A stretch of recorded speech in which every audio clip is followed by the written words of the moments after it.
以前我喺四海嗰時做啊，幫台灣總統個老婆嗰對樓啊，幫佢做過。朱玲玲都叫我做過幾對，唔知收藏啊定乜嘢咯，有做過。陶師傅教嗰一套海派花樓喺書裏面就好難揾到㗎，工藝上面要求係最高嘅。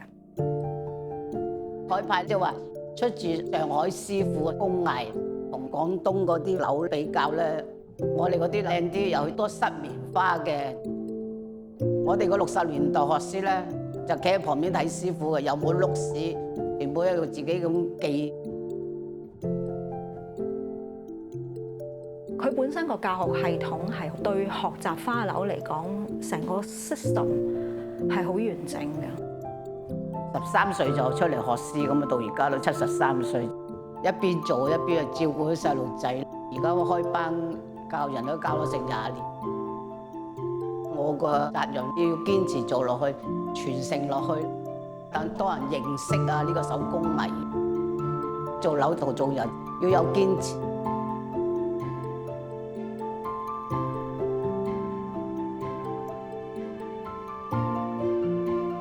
而家呢一代嘅人去同樣做住花樓呢一門工藝，可唔可以添加我哋對生活或者對美嘅追求，各種情感嘅追求，可以係一如藝術品咁，可能帶俾你唔同嘅感受。我會用創作去形容花樓，個物料好簡單啊，有顏色嘅絲布啦，但係嗰個款式可以係無限嘅。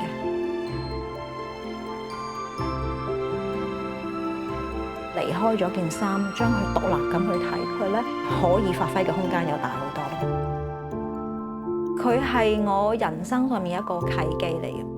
未遇到佢之前，我冇乜特別有一樣手作令我覺得我會願意或者我好想投入精力同心機落去。